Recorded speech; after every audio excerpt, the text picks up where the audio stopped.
Welcome to Popternative, where we dive into topical discussions from the worlds of pop culture, social media, and sports. Here is your host, Peter Remoliotis, aka PD Beats.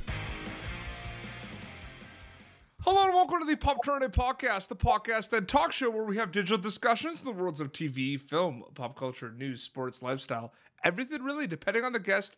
We talk about it all. As always, I'm your host, Peter Remoliotis. On social media, you know me as PD Beats. My guest is an actor and a comedian. You'll recognize him as Louie in Cobra Kai on Netflix. Bret Ernst is with us. Bret, welcome to Popternative, man. Thanks, buddy. How you doing? I'm doing good. Thank you so much for taking the time. I really appreciate it. No, it's fine, man. Everything good? Everything's good, man. Where are you located? I'm in Canada. I'm in Ottawa, Ontario, Canada. Okay. Yeah, so I'm But you have Canadian roots, believe it or not. Oh, really? Yeah, my grandfather was from like the Maritimes, Nova Scotia, Halifax. Oh, yeah. I've been to Halifax quite a few times for sure. Do you know, like, the stereotype is always that, like, Canada is just cold. That's, I feel like, the first thing. Like, when you talk to your friends, is that the first thing that comes to mind, too, when they talk about Canada? Well, first thing that came to my mind when I found out that's where they were from. Exactly. That's always. Now, when you were younger, I didn't know what it was. You know, I didn't even know how close it was. And then, he always talked about the Christmas trees over there or something. And then, I don't know. It was always like, but yeah, I always have a vision of cold. It always blows my mind too, especially around Christmas time too, that like there are some people that, because I live in Canada, I'm used to like my hot summers and my really, really cold winters. It's just crazy to me that there's a lot of people that like, have not seen the cold winters that I've experienced. You know what I mean? Like there's some people that have never seen snow before. I mean, listen, I lived in Ohio for like 2 years, and I grew up in Jersey and then went to high school in South Florida, which was all warm. I missed the seasons, but I was in Edmonton. I think it was in February, and it was just awful, buddy. Yeah. Awful. I mean, it was the coldest thing the only one that came after that was in Chicago one time, was freezing, but there was nothing like that, man. I don't know how you people, you can move. You don't have to put up with that. Well, there was one year, I think like 2017, 2018, at one point, 1 hour in the day in Ottawa, Ontario, Canada, it was technically the coldest place in the world. Well, it was the coldest. Like at one point, it was just so cold that it was technically the coldest place in the world, like temperature wise. It's crazy. Yeah, it gets pretty. Well, you know what? We're talking about cold, right? Let's talk about what's hot. Cobra Kai is hot now on Netflix. I love that segue, Pete. Louie's back at LaRusso Auto, and you know what? Louie's got some swag coming in this season. Louie's got something to prove. He's got his job back. You know what I mean? It's a good time for Louie in Cobra Kai season 3. Yeah, and he was working at Fat Sal's over the summer, which is a big sandwich shop in LA, which ironically one of my best friends owns. So that's where I was working, and I got my job back. I mean, we knew it was going to be crazy, and of course it was crazy. Like people are loving Cobra Kai season 3. It's nonstop, Bret. Yeah, I know. I mean, I think it's well deserved, man. The guys that wrote that really, that put it together, they really had a vision, man, and they stuck to it. And I'm glad to see it paying off. I mean, look, we shot everything almost 2 years ago. Yeah. You know what I mean? Because we were on the YouTube premium channel first. And, we got good reviews. I mean, online, people loved it. It's just a lot of people didn't know about it. And then, once Netflix picked it up, then now the whole world knows about it. But we always knew that how great the writers and the directors and the people that, put it together, and including Ralph and William, Ralph Macchio and William Zabka, because they're executive producing it as well as Will Smith, Absolutely. His production company. And, so there's a lot of good people involved, man. And it's just great, man. I never thought it would be this big of a show, For a lot of people that kind of know you and know your comedy, because you've been doing comedy for a good amount of time and you've had some specials and, some videos that have millions of views on YouTube. Obviously, when you have this opportunity to be acting in a show, do you always kind of expect, obviously because you're a comedian, that they're going to kind of want you to kind of provide the comic relief? I mean, Louie's hilarious. That's like the one thing that I love about it. Well, thanks, man. Yeah, I mean, yeah, there's some I've never really done. I think I've only done like one drama. Yeah. I think I did. I guess you could count it aside. But I mean, me and Dana, who plays Anoush, we both are stand-up. So I think they brought us in for that levity. You know what I mean? Absolutely. And Dana Duke came on Popternative, and he was saying some things about how Anoush is kind of the savior of Cobra Kai and LaRusso Auto. And I don't know if you agree. I don't know if you agree with that. He does that a lot. Anoush thinks he's like, more. He thinks he's bigger than he is. Sometimes people got to put him in his place. Because I posted the clip of it and I saw you commented on it. You were like, "Oh my God, here we go again." And I was like, "Man, I gotta get him on the show to plead his case." Nah. He actually, me and him are gonna go out on the road together. We're gonna do a Comics of Cobra Kai tour. We already got a date in May in DC. Awesome. So yeah, me and him are gonna go do stand up and together. You were just on his podcast too. We saw your fridge and we saw what was in there. Love that stuff. Man, that's such a great idea for a podcast though. Like when he was explaining it to me, I was like, man, like that's actually creative. Like, well done. Dan, me and Dan are good friends, man. We have been for a while.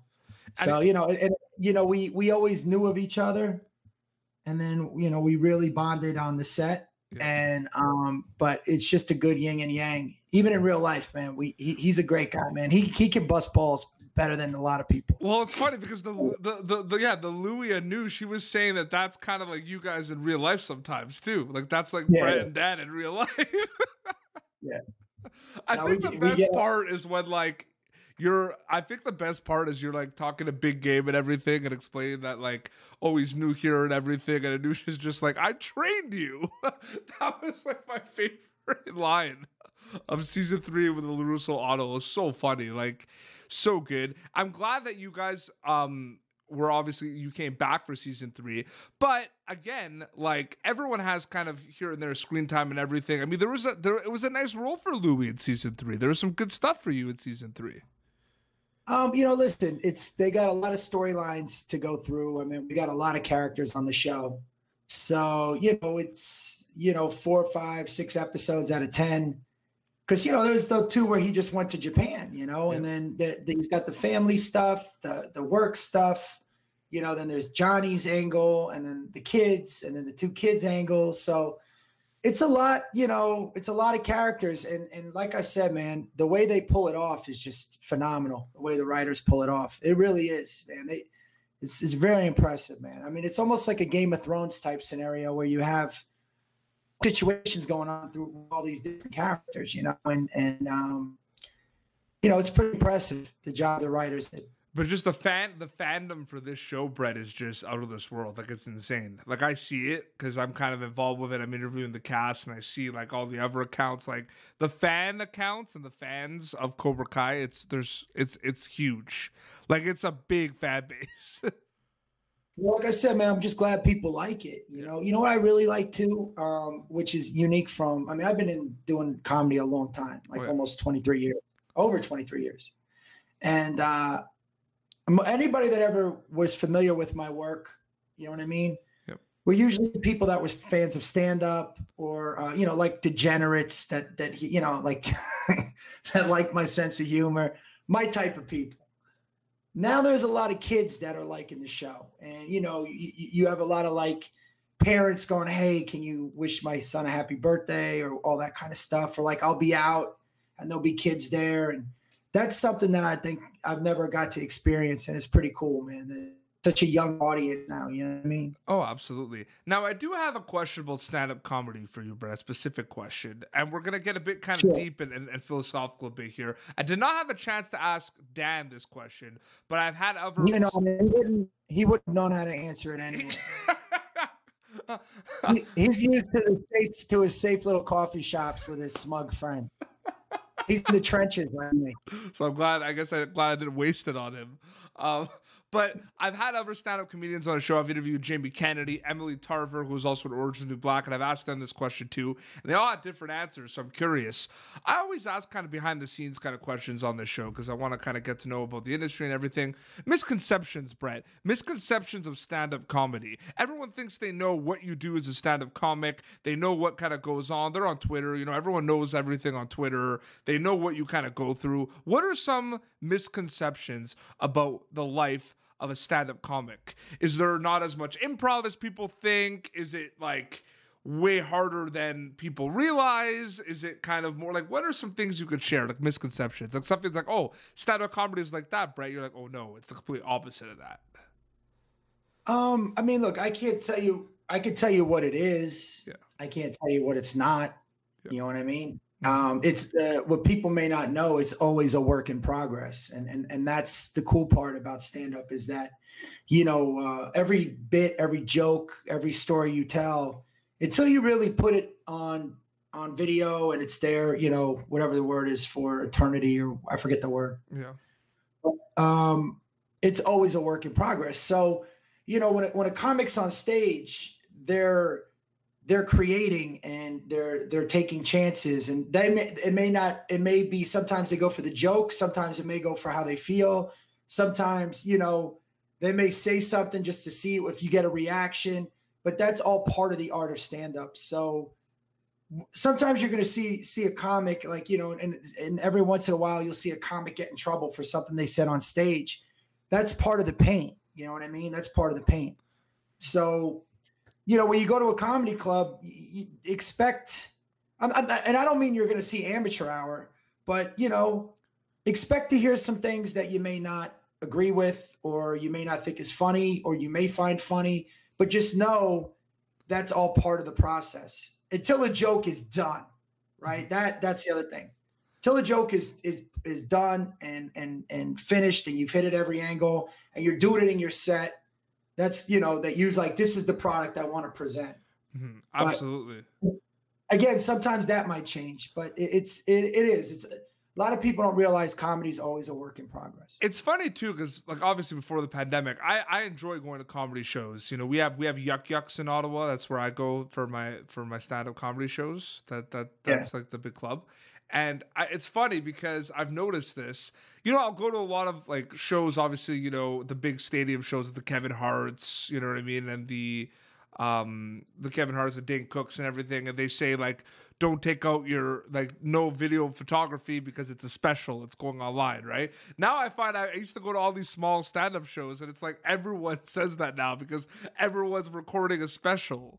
Is that something too? Like now that like, if what like everything... It's not cool to do that because, you know, first of all, put your damn phone away. Yeah. You're in real life, so you don't need to record it. Mm-hmm. And then people post it, and, you know, you could get something out of context, and not only does it come off not funny, it may, you know, again, you got the lynch mobs today that, you know, it's so funny. You used to have to deal with the religious right, and now you got the progressive left. Mm-hmm. And, you know, it's just a lot of things that can interfere in the creative process. If they post a clip, absolutely, yeah. Yeah, if you really appreciate art, any type of art, which I do, you know, whether it be music, anything from dance to whatever it may be, just respect the artist, respect that, you know, be a human being. Yeah. You're not there to record and then, you know, blast it out. I mean, unless you keep it for yourself, but that's never the case. Oh, I was about to say that's probably never the case. No, it's like some idiots like, look where I'm at. Maybe my mom would probably record something and not like just for her and not put it on the internet. Just enjoy the moment. I mean, you know, listen, man, life is short. You can't live it through a lens of a phone. Mm-hmm. And I see that all the time, man. Like when I used to go, we don't do it now, but we go to sporting events.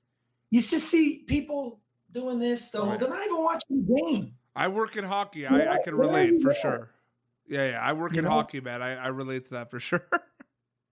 Dude, and everybody thinks that, you know, I don't know. It's just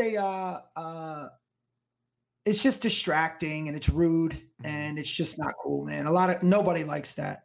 Yeah, no, Nobody. absolutely. It seems to be something that more and more in stand-up comedy is like more frowned upon.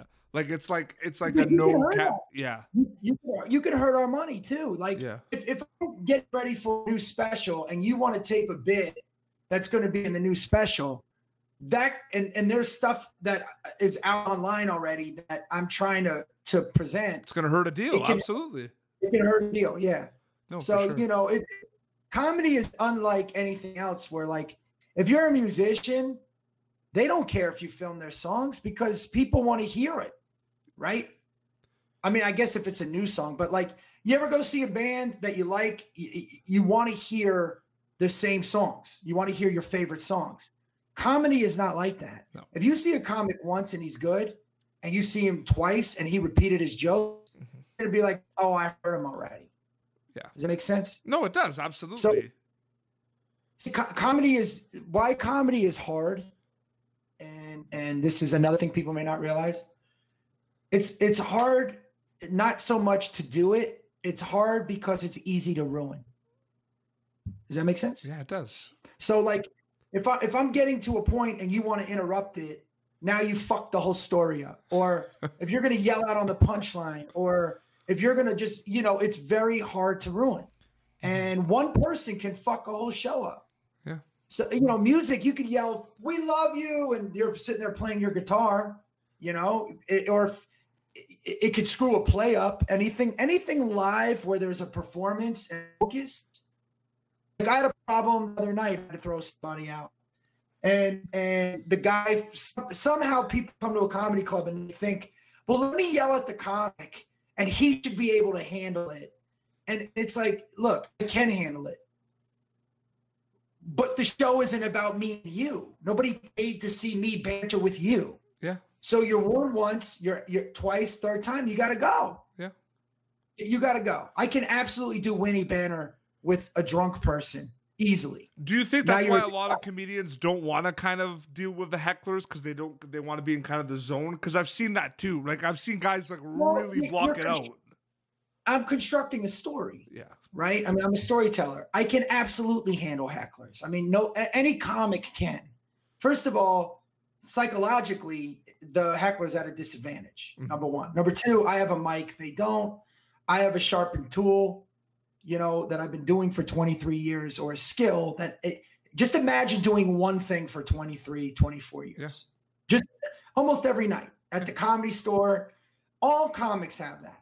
And, a buddy of mine, my buddy Godfrey, I seen him handle it. My buddy was telling me one night, but he was telling me how he handled it, where he was just telling the person, they were going to kick him out. He just said, look, I want you to stay, but I want you to know that I'm letting you know you can stay. So I'm in charge of this. So you're staying because of me right now. Then he let him know that, listen, this is a skill. This is a skill that you think you can do, but you can't. And he said, look, I'm really good at what I do. And and I'm not even the best at it, or it's still hard for me. Mm-hmm. Yeah. So you can't do this. Just shut the fuck up. Just shut up. Mm-hmm. That's it. Just be quiet. The world of stand-up be comedy, an adult, be a human being. It's pretty complex. It's a complex world. Like that's is that safe to say? Like there's a lot of dynamics that go into it. Well, listen, the crowd work is easy. Whenever you see somebody doing crowd work, that's an easy thing to do. Yeah. I mean, look, there's some that are like phenomenal at it. Like Butch Bradley is unbelievable. He could construct the whole act. It's like he's like it's what he does. Mm-hmm. I've seen a bunch of comedians, make careers out of that. Yeah.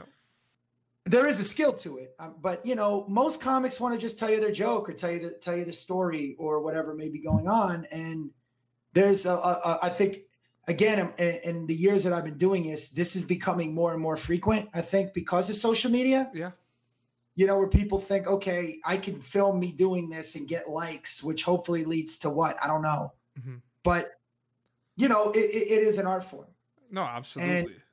And so there is people that can step on a joke and ruin it. For sure. But look, man, it can be fun once it's handled, but if you keep going and going and going, now you're a disruption. Does that make sense? It does make sense. No, for sure. I'm on your page like 110% here. You know what I mean?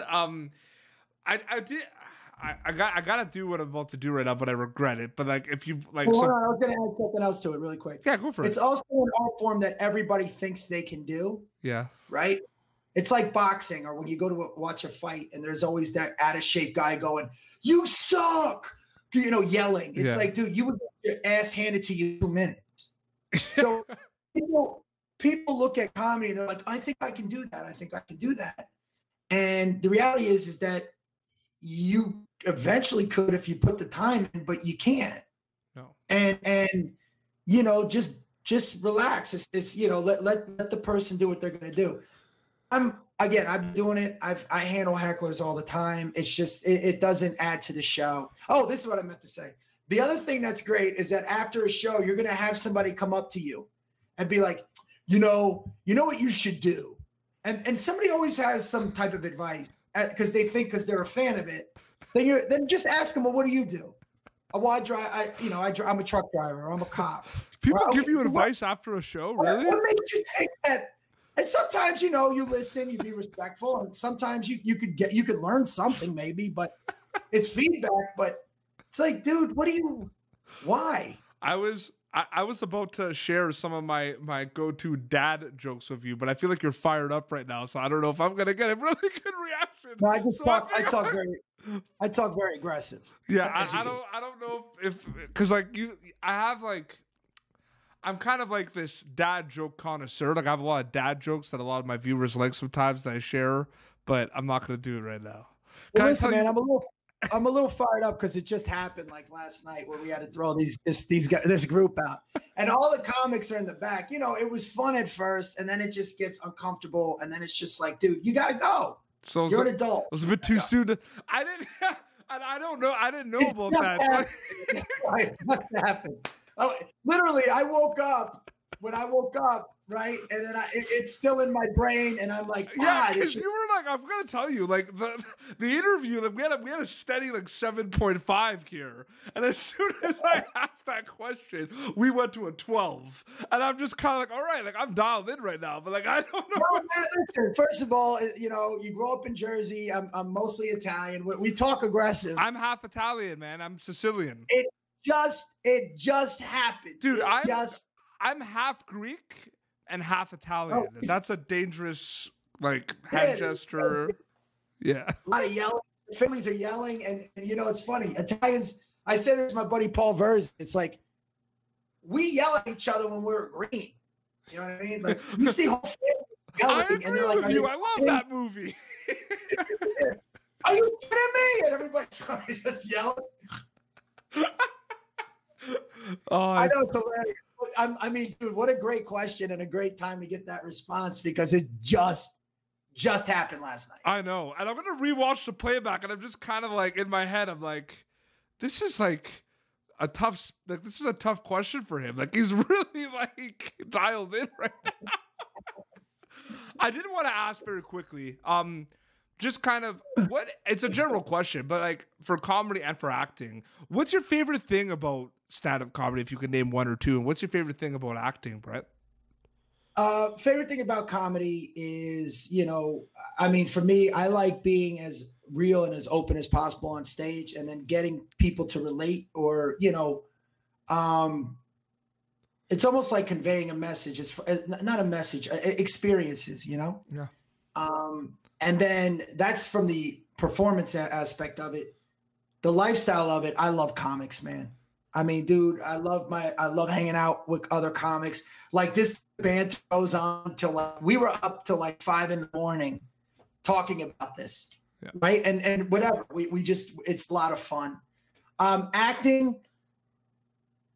you know what? Acting's it's a whole different thing. I like it as a challenge more because in stand-up, it's my thoughts, my ideas.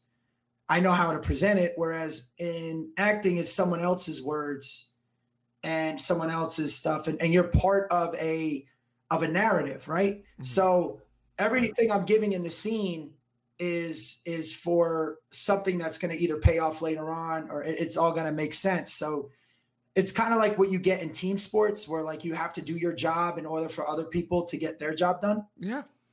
So that part's pretty cool. And yeah, I mean, and it's a lot of fun, man. It is. A lot of people, what they may not know about acting or being in a show or anything, it's a hurry up and wait, right? So you're going to sit around for 8 hours for like doing one scene, then they got to break it down. You got to, and then they got to move everything.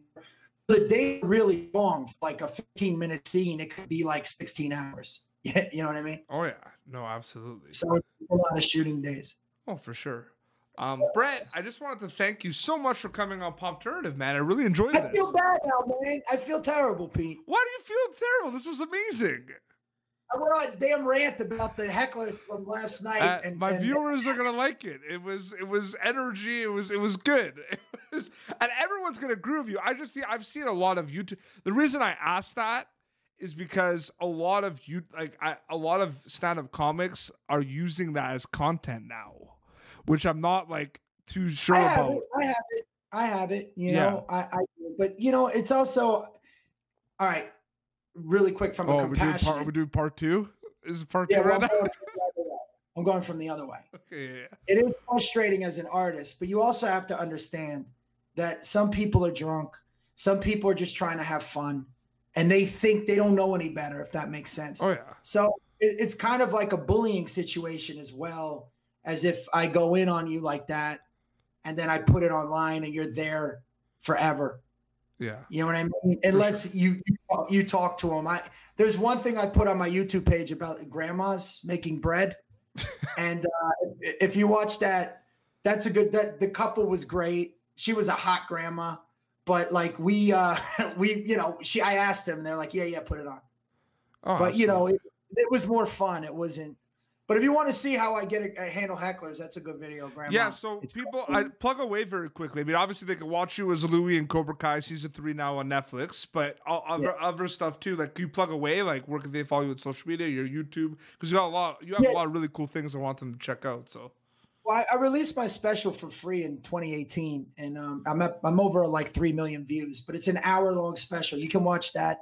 Just go to Bret Comedy, Bret with 1T comedy.com. Right. And then you can watch the special for free and then add yourself on all my social media. And I don't know if you guys are football fans, your listeners are, but I'm a diehard Dallas Cowboy fan. So we just got a podcast called The Jersey Boys, and we're on the Blogging the Boys SB Nation. So you're a Dallas Cowboys fan and you're from New Jersey? Yeah, well, you know, I should actually be a Dolphins fan. Well, my uncle will not like that at all. My uncle's a die-hard Giants fan. Like, yeah. Well, listen, that's all I grew up with, man. I mean, that's why it's called Jersey Boys. It's all these guys that grew up in Jersey that are Cowboy fans, and we grew up in enemy territory. Yeah. But we love America, we believe in God, and we hate terrorism. So that's why we're Cowboy fans. And it's also why we haven't won a Super Bowl in over almost 30 years. And your handle is your name, right? For Twitter or for social media? Like Bret with 1T? Yeah, it's Bret with 1T. Yeah, at Bret Ernst. Bret with 1T and Ernst like Ernst. Yeah. Amazing. Well, seriously, man, I really appreciate you coming on. Thanks so much, man. No, man, I hope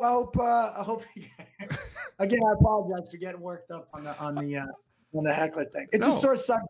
It just happened. Oh, absolutely. Well, this has been Popternative, youtube.com/Popternative for previous episodes. Until next time, this is Bret Ernst and Petey Beats signing off. Don't heckle him at a show. Thank you for tuning in to Popternative. Make sure to check out our past episodes of Popternative on YouTube. Be sure to like Popternative on Facebook and follow us on Twitter. This has been an Autograph Communications production.